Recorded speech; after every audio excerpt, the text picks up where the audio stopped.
साथियों, श्राद्ध पक्ष का वैज्ञानिक, आध्यात्मिक, सांस्कृतिक महत्व होने के साथ साथ हमें समय के अनुसार दान परंपरा को भी आज जिस व्यक्ति, वस्तु, स्थान की जरूरत है उसके अकॉर्डिंग हमें दान देना चाहिए। साथ ही सामाजिक सेवाओं के कार्यों के माध्यम से भी हम अपने पूर्वजों के श्राद्ध को मना सकते हैं।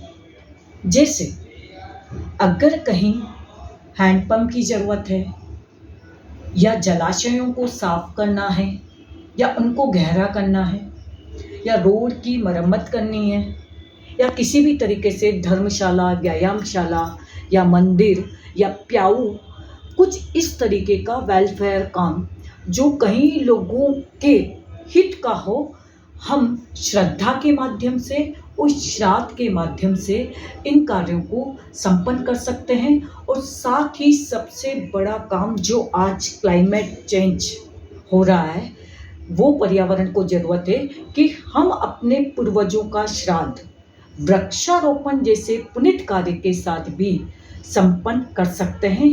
कृतज्ञता, उपकार, आभार, धन्यवाद, ऐसी भावनाएं हम अपने पूर्वजों के प्रति प्रेषित करते हैं ताकि वो इस वायुमंडल में जहाँ कहीं भी हो, उन शुभ भावनाओं के माध्यम से प्रसन्न और शांतचित्त रहते हैं।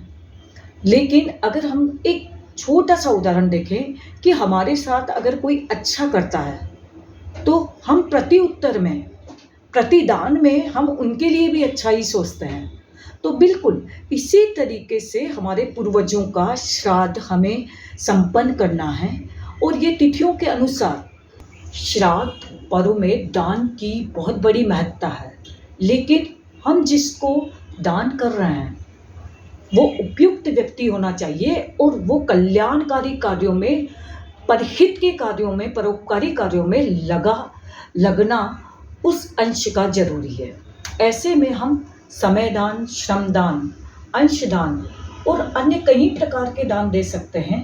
लेकिन आज समय की आवश्यकता है कि अगर आपको उपयुक्त पात्र व्यक्ति नहीं मिले या आपकी आर्थिक स्थिति ठीक नहीं है तो आप जलांजलि के माध्यम से भी अपने पूर्वजों को सूर्य अर्घ्य करके, सूर्य को जल अर्पित करके या तुलसी के पौधे को जल अर्पित करके इस पुनीत परंपरा का निर्वहन कर सकते हैं। हमारी संस्कृति में श्राद्ध पक्ष को मनाने की परंपरा है क्योंकि हमारे शरीर में हमारे पूर्वजों की आनुवांशिक उपस्थिति सदा रहती है जब तक हम जीवित हैं। चाहे पूर्वज, हमारे पितृ इस पृथ्वी पर हो या ना हो।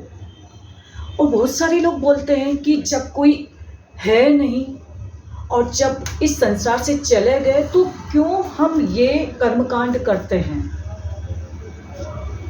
इसे करने से क्या फायदा है। साथियों, ये सोचना बिल्कुल उपयुक्त नहीं है क्योंकि हम जब तक जिंदा हैं सृष्टि पर, हमारे पूर्वजों का हमें आशीष, शुभ वचन, मंगल कामनाएं, शुभ भावनाएं और उनका आशीर्वाद हमें मिलता रहे, इसीलिए श्राद्ध पर्व श्रद्धा भाव के साथ बनाया जाता है।